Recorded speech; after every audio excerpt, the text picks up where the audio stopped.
Someone gave, someone donated, someone left a legacy. Generations of generous someones have helped shape Rhode Island into this amazing place we call home. How do you thank them? By leaving your own legacy. We can help.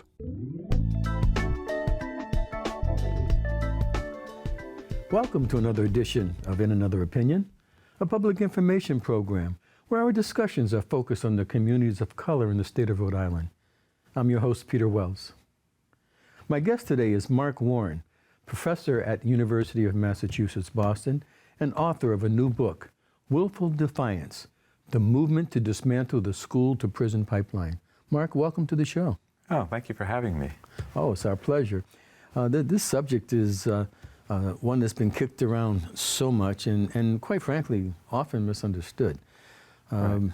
What does, if you say a definition, what is the definition of school to pipeline? Sure. School to prison pipeline, I should say. So the school to prison pipeline, it's referring to the phenomenon where a lot of young people, particularly black and brown youth, end up moving from school into the juvenile and criminal justice systems. And the way that happens is through what we call harsh and zero-tolerance school discipline practices. So suspending and expelling students for oftentimes very minor kinds of misbehavior. That's why we call the book Willful Defiance.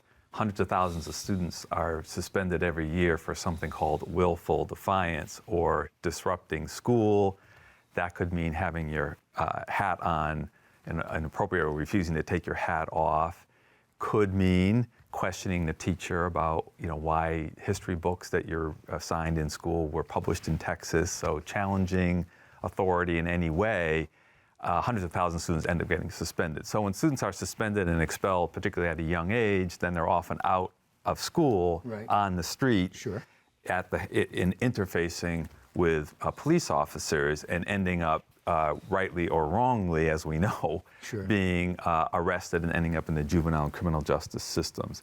It also refers to those kind of zero tolerance discipline practices and also to policing practices right in schools. So a lot of young people have their first contact with police and are actually referred and often arrested right in school. So 250,000 students every year are referred to law enforcement right from school. And about 250,000. Yeah, and about 60,000 are arrested in school. And many, there's been various studies of this. There's a study in North Carolina, majority of young people in the juvenile justice detention centers report that their first contact with police was actually in school. So this is the kind of school to prison pipeline.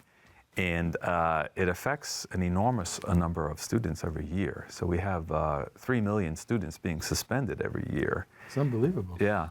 And I'll give you one other really shocking statistic. 75% of black students in Texas are suspended at some point in their secondary school experience. So this is throughout the statewide? Yeah, statewide, yeah. And wow, black students, particularly black boys, are the highest numbers of being, or highest proportion of being suspended. But black girls are also disproportionately suspended as well, at rates actually higher than black. So black boys are 3 times more likely to be suspended as white boys.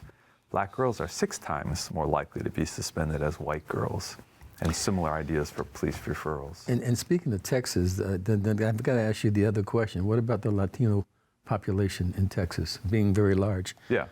So, well, that's 75%, 75% of black students. For Latino students, it's lower, but it's still disproportionate.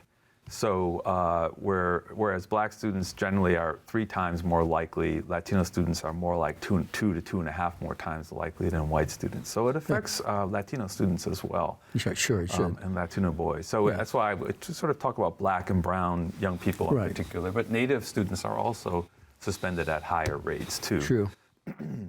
And, if you are suspended from school, you are much more likely to drop out. We don't really like to use the term drop out, but fail to graduate from high school. Sure. And I'm giving you a lot of statistics right now, but I think people need to know the extent of this. If you are a black man without a high school degree, you at some point in your life, you're 2/3 of those black men without a high school degree will end up in prison at some point in their lives. So 2/3. It's well over a majority. So the consequences are very extreme. Well, it's true. You know, I have to tell you, my mom was an educator. Yeah. And Dad being a minister, he had his PhD in theology, but he was big on education. Yeah. But the interesting thing is that both of them, and of course, times were different. Yeah. But they challenged my brother and I both to challenge the teachers. Yeah. To ask the questions. Yeah. Not to accept just what you're Right. being told without seeing some sort of backup and research or something that supports that position. So then, in those days, we didn't have this, I guess. No, you did not. But so when did this phenomena start to occur in the school systems?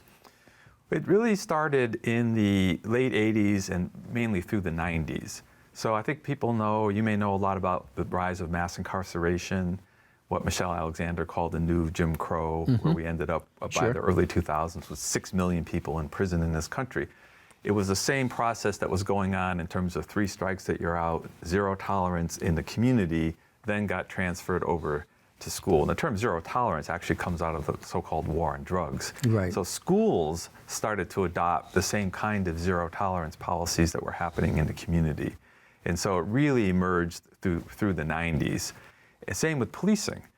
Probably at the time that you were in school, there were no armed police officers in schools. Right. In the entire country in the 1970s, there was only 100 police officers in all the schools. By the early 2000s, there were 16,000. And the number's only gone up since then. So it was about policing, having police in schools, and then zero tolerance suspensions, and I actually trace in the book Willful Defiance. This is really more of a book about the movement to dismantle the school-to-prison pipeline. Okay. And I actually trace into the mid-1990s African-American organizers and parents in the Mississippi Delta, the heart of the old slave system, were some of the first to really identify this. And they were out on in the community, and they were seeing all these young African-American boys and some girls on the street during school hours, and started to ask them, well, what are you doing? Why aren't you in school? Right. And they would say, well, I was late to school and they suspended me, or I talked back to the teacher and they suspended me. And it turned out a lot of them were being referred to these juvenile courts, and then ended up in the juvenile detention system, these so-called training schools, which were really basically horrible youth prisons where young people were being abused. So it was really the 1990s, and they called it the schoolhouse to jailhouse track at that time. Mark, when I'm thinking back, when we didn't have police officers or school officers or whatever one might want to call them in our schools, in New York City, when I was growing up as a youngster, in the elementary schools, and throughout the public schools, there were chaplains in the schools. And every denomination was covered. There was a rabbi, there was a priest, and there was a Protestant minister. And if requested, an imam. Right. And now they had an office in the school. Okay. And they would rotate, and they would be available to work with students that were having difficulty adjusting or with behavior problems. Right. But not police. Yeah. And I might also add that back in the day, so to speak, it wasn't uncommon for parents to discipline their children. Right. Behavior issues weren't probably as rampant as they might be today. Yeah. And I don't know what to contribute that to, other than the fact that discipline by parents has kind of gone away to some degree. Yeah. The new concept of I don't know, I guess positive reinforcement rather than disciplining a child may or may be a good thing. I'm not a social, Well, I think that I hear what you're saying, but I would counter a little bit that there isn't really a lot of evidence that there's that much of a higher level of student misbehavior or even violence levels in schools. Actually, people who have studied this. But why police then? Yeah, well, so the argument is, if we looked at the arc of what happened, we had the civil rights movement in the 60s, Right. led to school desegregation, led to the expansion of a lot of social services, anti-poverty programs, and actually education, particularly for black children, really improved in the 70s and into the 80s. And so we understand the school-to-prison pipeline as part of that backlash against the progress of the civil rights movement, and we track it to even as these anti-poverty programs were being put in place. There was a reaction to the urban uprisings of the 60s and into the 70s, and a rapid increase in policing. So even a lot of the bills that we're familiar with in the 60s that created the community action programs also expanded policing.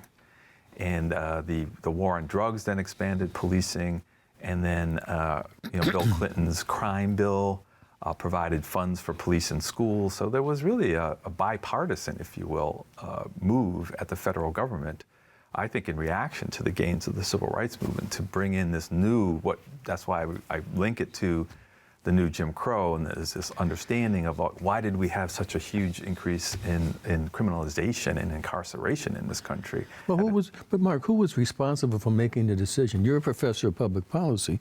Who was responsible for making the decision that said, I know can't point to one person, but the system decided, well, we need policemen in the schools. Yeah. Well, what was the impetus to that? Was it the school shootings that were taking place were taking place by people from the outside, not from inside the schools? Yeah, and also they were primarily in whiter communities and suburban communities, but the increase in police that happened in response to that happened in poor urban Black and Latino schools. That's where we ended up with a big increase of policing, even though that's not where the shootings were.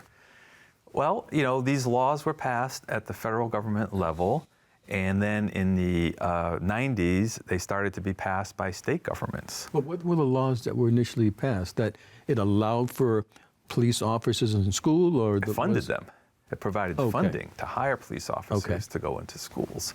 And then the state laws provided for easier suspensions and expulsions, and even enshrined the words zero tolerance were enshrined into state laws. Yeah. And so many school districts were either required or encouraged to adopt policies that called for zero tolerance school discipline policies, as well as, and I don't know if you're familiar with the federal 1033 program.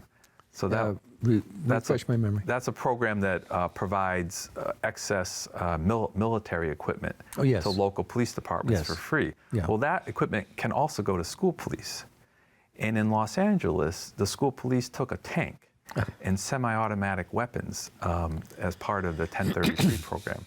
And there was actually an organizing campaign. Again, this is what I really focus on. I know we'll talk a little bit more about. Sure. There was an organizing campaign by the Labor Community Strategy Center, a group of high school students, to demand that the LA school police return the tank and semi-automatic weapons and issue an apology. I mean, what is the mentality? See, I think when you're standing from the outside, you say, what could possibly be the mentality where a school police department thinks it has to have a tank? Exactly. And semi-automatic, but that's the reality that we're facing out there. My question would also go, who were they protecting? Yeah, who are they protecting? No. So that's back to the argument that, well, maybe this is really a reaction to the gains of the civil rights movement, to the assertion of Black power in many cities. Mm-hmm. We're going to control that by rapidly expanding our policing and our criminal justice systems, and that's going to work as a counterweight to these other gains. And I don't think there's any other way to understand it.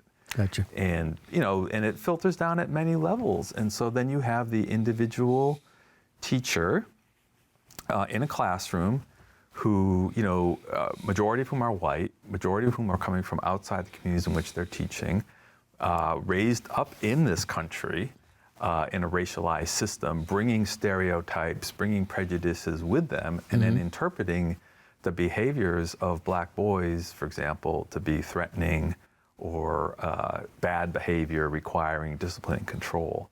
So I often say, the same kind of behavior, speaking up, asking questions, that a white boy might do in a suburb, well, that boy's precocious. That boy's inquisitive. He's got some spunk and some spirit. Well, if a black boy does it in school, it's disruptive. He's disruptive. He's, he needs to be disciplined. He needs so to the be attitude suspended. change. Yeah, and so it's on a macro level, structural level of what's going on, but then it filters down into the micro level. I traveled around and I heard, I've been talking more about statistics, but I heard a lot of the stories of what's happened to young people and their parents in this system. I was in Virginia, outside of Richmond, Virginia, and I went to meet with a group called Advocates for Equity in School, and I Vote for Me. And I got there that night, and we were supposed to meet the next morning. I said, well, we can't meet with you because we just got a call from an African-American woman parent. Her son in middle school, he's on an IEP, which is a individualized education plan for a student with special needs. Sure. And that plan says that he can go outside to blow off steam onto the school grounds if he needs to calm himself down and then come back into class. He's outside one day, and the security officer comes up and assaults him and grabs him by the belt, drags him through the mud back into the school, and then they send him home. They don't suspend him because they don't want a record of it, but he's sent home. So the mother comes in the next day, and I went to the meeting, and it was just an array of school personnel officers in front of her. And they had a video of what happened. They refused to show it to her. Stonewalled the whole meeting while she was trying to say, well, how can this be acceptable? He's supposed to be on IEP. At one point, one of the assistant superintendents stands up and says, well, I think we have to end this meeting because some of us actually have to work. And of course, the mother had taken time off from her job. Yet again, we have the racial stereotypes that she's, welfare, whatever.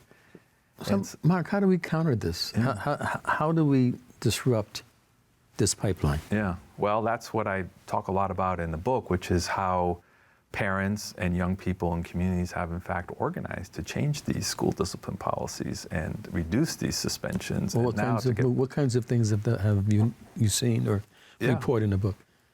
So this goes again back to the sort of mid-90s when this first started, but starting in the early 2000s, organizing groups like in Los Angeles is a good example. Led campaigns to end zero tolerance, to take it out of the policies so that you can't suspend students for zero tolerance or willful defiance. So by 2012, they were able to get the school board in Los Angeles to eliminate that. So there are no more suspensions, or there haven't been, for willful defiance in Los Angeles. And as a result, the number of out-of-school suspensions has dropped dramatically. It was 75,000 a year at the time, and it's now down to 4,000 out-of-school suspensions. It's an enormous change, enormous, right? Through the work of these parent organizing groups, like a group called Cadre, the group I mentioned, the Labor Community Strategy Center. They had a large coalition called the Brother Son Cells Coalition of young people. Often many boys of color who organize it. So they changed policies to eliminate willful defiance and different codes for suspensions to make it much harder, and then to advocate for what is often called restorative or transformative justice alternatives. So instead of suspending students, you try to provide support for students, and also you try to transform the whole culture of relationships at the school to make schools probably a little bit more like they might have been in your day, which is more connected to community, more welcoming of students and family, more based on human relations rather than discipline and control. So restorative justice has its roots in native traditions and indigenous traditions, but has been kind of transformed and developed into a practice where, I don't want to only talk about student misbehavior, but let's say there's a fight. So in the past, automatic suspensions. If you're in a fight, you're automatic. That was part of the whole. Both, though, right? Both, yeah. And it doesn't matter who's the aggressor, right? Because there have been cases where, for example, gay students, LGBTQ, maybe harass, and they finally fight back. Well, they're suspended, zero tolerance. Right? That's how zero tolerance is working. And it's not solving anything either, right? Because you're just suspending the students, pushing them out of school. Then eventually they come back. What's changed? Or they don't come back. Or they don't come back, right? They end up in the juvenile justice system. But if they do come back, nothing necessarily has changed. So in restorative justice, you create circles. People talk about the harm that's been committed, the responsibilities that they have. You try to get at the root causes of these things, right? Well, To address our legislature this. looked at it here a couple of years ago here in Rhode Island, and there was a big push for restorative justice to be used here in Rhode Island, and more specifically in the Providence school system. I can't speak for the rest of the state, but it wasn't accepted warmly. Yeah. A lot of people felt restorative justice was just a nice way of slapping someone on the hand and letting them go, rather than actually treating or dealing with the problem if there was a behavior problem. Yeah. Now, you and I both have just talked about some of the things that were called behavior issues that were probably just normal, everyday interactions with humans. Right. Teenagers. Yeah, and teenagers. And that was my other question. Your book focuses on middle school, or at least the concept of attracting well, I think middle school. and high school would be fair to say. Secondary school, but yes. But why not elementary school? Well, Because no, it starts there. It focuses more on. It focuses on secondary school in the sense that the young people who are doing the organizing to change these policies tend to be secondary school students. Okay, so But student organization. Yeah, the student Okay. organizing. But the policies, that I discuss in the book also go into elementary school. And willful defiance and zero tolerance is also happening in our elementary schools. In fact, it starts in preschool. Yeah. There are 50,000 preschool students suspended every year. Preschool. 50,000. I was suspended from preschool. You were? I was. I will tell you, it was a young girl in my class. I was probably 4 years old. Right. And we had milk and cookies. Yeah. And she took the last cookie and then didn't eat it. And I told her what my father used to tell me: your eyes are bigger than your stomach. You took that and then you didn't. You ended up throwing it away. I was suspended. It was a little white girl. Yeah. I was the only black kid in this preschool. It was a little red schoolhouse in New York City. Okay. And my parents had to come in and apologize to her parents. I had to apologize to be let back into the school. Yeah. So I guess I did experience some of this then and didn't realize that it was happening. So it's not an entirely new phenomenon, but the numbers have really gone up. And in fact, the book starts with the story of Zakiya Sakar-Jabbar, she was outside of Dayton, Ohio, and she went back to college and tried to get her degree, put her son Amir in pre-K, and she started getting call after call from the pre. He's not transitioning.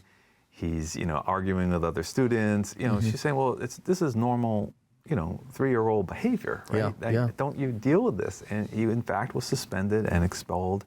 She had to leave college. And then, before she left, she went to the college library and she did a search for black boys in education. And she found out that her experience was not unusual and not unique. But see, that's part of the problem, right? That a lot of parents and a lot of young people are made to believe, well, you're the problem. You're at fault for this. Until you mentioned just now the suspension of preschool, I had not thought about that incident that I went through as part of the same thing. And I just never even thought about it. And now, you maybe had college-educated professional parents who maybe, I'm not saying it was right what happened to you or the fact they had to apologize, but maybe they had some more resources to help you rebound from that experience. But a lot of families don't have that, and it starts them on a road. And those kids get labeled early on, and those labels are passed down through elementary school, and children are suspended. I think the figures are about 25% of black secondary school students are suspended every year. Jeez. And at elementary school, it's a little under 10%, but it's still a lot every year. Sure. So you add up 6 years.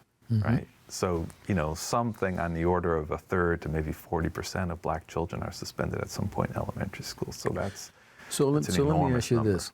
Because we're running close to time, believe it or not. Okay. But I wanted to, what advice would you give to the community here, the parents, to address and organize this problem? Yeah. Well, I think that people have to get together. that individually you're not in a strong position. I mean, obviously you have to advocate and learn how to advocate for your child if you're a parent, and if you're a community member, support those parents. But I think the change really occurs when people get together and work collectively. And I know there's organizations in Providence, like the Providence Student Union, for example, young people in this case who have been organizing to remove police from schools, right? So there is a huge movement there is a for movement for police-free that, schools. Right. And this is a national movement. That's the other thing, that people need to understand that what's happening in Providence is not unique to Providence.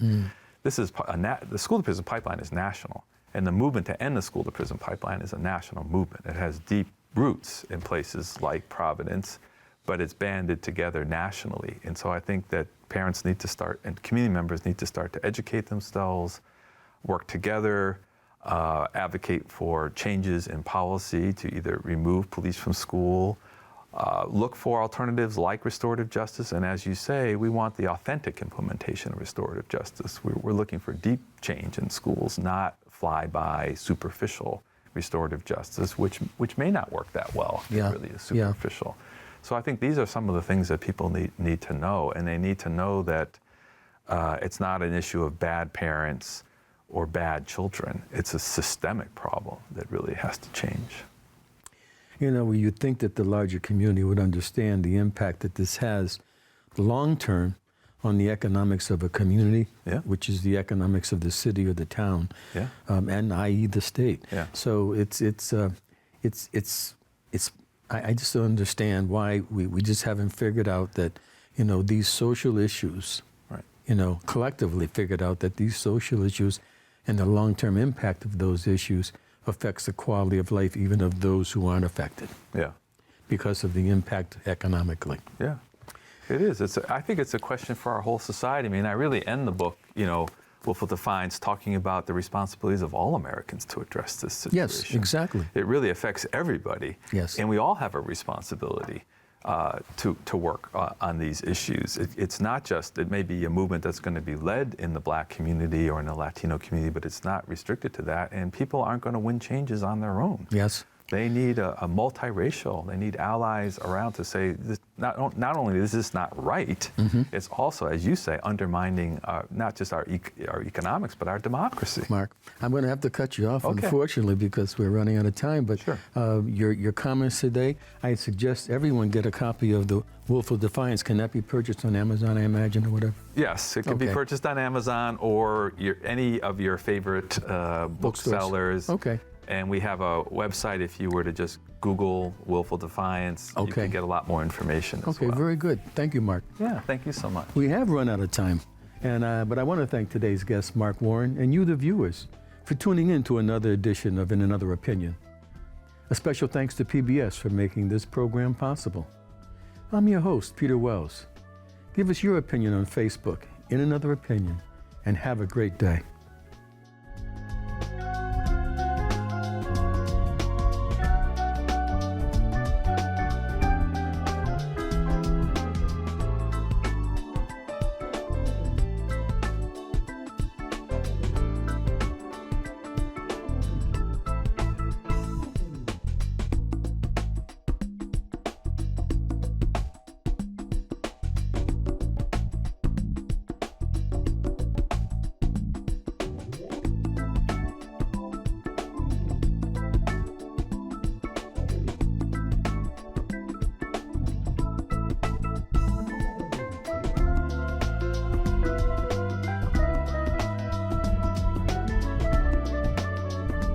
Someone gave, someone donated, someone left a legacy. Generations of generous someones have helped shape Rhode Island into this amazing place we call home. How do you thank them? By leaving your own legacy. We can help.